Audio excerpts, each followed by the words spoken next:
आज हम असम की एक ऐसी कहानी पर बात करने जा रहे हैं जो दिखाती है कि जब हजारों लोग एक ही विश्वास के साथ जुटते हैं तो क्या होता है। ये कहानी है एक अद्भुत आध्यात्मिक यात्रा की जो पिछले 16 सालों से चल रही है और ये सामूहिक चेतना की असल शक्ति का एक जीता जागता सबूत है। 16 साल ये सिर्फ एक नंबर नहीं है, बल्कि ये समर्पण और विश्वास का एक बहुत लंबा सफर है। इतने सालों से एक बहुत ही शक्तिशाली आंदोलन बिना किसी शोर शराबे के हजारों जिंदगियों को बदल रहा है।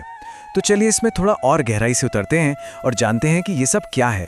तो सबसे बड़ा सवाल यही उठता है कि आखिर इस 16 साल की लंबी और इतनी असरदार परंपरा के पीछे की शक्ति क्या है। मतलब कैसे कोई एक आयोजन लगातार 16 सालों तक लोगों को न सिर्फ एक साथ लाता रहा, बल्कि उनकी जिंदगी में सचमुच एक सकारात्मक बदलाव भी लाता रहा। आइए इसी रहस्य से पर्दा उठाते हैं। देखिए, हर महान आंदोलन की ना एक शुरुआत होती है, एक छोटी सी चिंगारी जो बाद में आग बन जाती है। तो चलिए हम भी वहीं चलते हैं जहां से ये सब शुरू हुआ था। उस ऐतिहासिक पल को समझते हैं जिसने एक पूरी आध्यात्मिक क्रांति की नींव रख दी। जरा सोचिए, साल था 2010, जगह थी उत्तर गुवाहाटी की पवित्र धरती। यहाँ पर कुछ ऐसा हुआ जो पहले कभी नहीं हुआ था। भारत में ये पहली बार था जब हजारों भक्त एक साथ एक जगह बैठकर सामूहिक हनुमान चालीसा पाठ के लिए इकट्ठा हुए थे। ये सिर्फ एक आयोजन नहीं था, ये अपने आप में एक ऐतिहासिक पल था।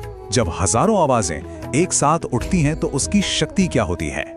इसे सामूहिक कंपन कहा जाता है। जरा कल्पना कीजिए, जब हजारों लोग एक ही लय में, एक ही सुर में हनुमान चालीसा का पाठ करते हैं तो क्या होता होगा? उस पूरे वातावरण में एक बहुत ही शक्तिशाली दिव्य ऊर्जा पैदा होती है। और ये सिर्फ कहने की बात नहीं है, बल्कि एक ऐसा अनुभव है जिसे वहां मौजूद हर व्यक्ति गहराई से महसूस करता है। ये जो सामूहिक ऊर्जा है, ये ना केवल मन को साफ करती है, बल्कि वहां मौजूद हर एक व्यक्ति के शारीरिक और मानसिक कल्याण के लिए एक सुरक्षा कवच की तरह काम करती है। ये एकता की शक्ति का एक जबरदस्त उदाहरण है। अब देखिए, हर महान आंदोलन के पीछे एक मार्गदर्शक शक्ति जरूर होती है। चलिए अब हम इस आध्यात्मिक यात्रा के पीछे जो हैं, यानी स्वामी श्री केशव दास जी महाराज, उनके बारे में जानते हैं। वो हमें ये सिखाते हैं कि धर्म सिर्फ रीति रिवाजों या पूजा पाठ तक सीमित नहीं है, बल्कि धर्म तो एक जीती जागती, सांस लेती हुई चेतना है। ये सोच धर्म को देखने का एक बिल्कुल नया और बहुत ही शक्तिशाली नजरिया देती है। तो यहाँ सबसे जरूरी बात यह है कि स्वामी जी के लिए ये आयोजन सिर्फ एक पूजा नहीं है, ये उससे कहीं ज्यादा बड़ा है।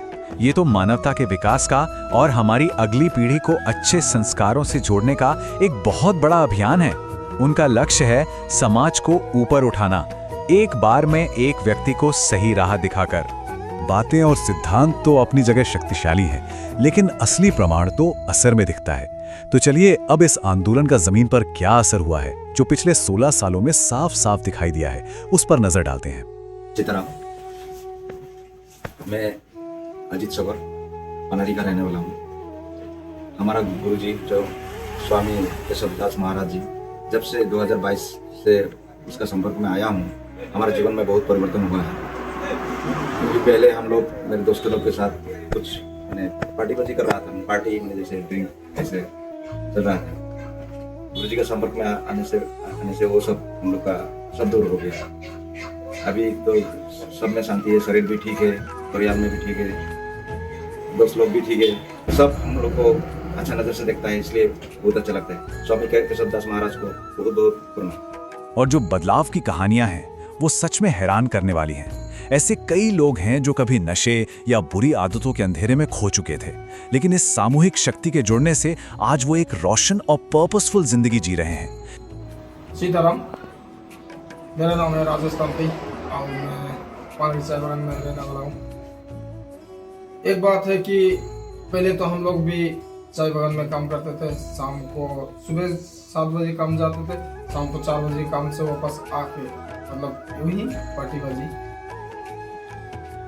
अभी जैसे कि हम लोग गुरुजी, हमारे गुरुजी है श्री श्री केशवदास जी महाराज, उसका संपर्क में, गुरुजी के संपर्क में आके हम लोग बहुत बदल चुके हैं। अभी ऐसे ड्रिंक नहीं करते और अच्छा दोस्त बना के कीर्तन भजन करते हैं। जब हमारे यहाँ उदली बाजार में एक दुर्गा मंदिर है, दुर्गा मंदिर में हम रोज मंगलवार आने से हम लोग कीर्तन भजन करते हैं। ये सिर्फ बातें नहीं है, बल्कि अनगिनत लोगों का असली अनुभव है।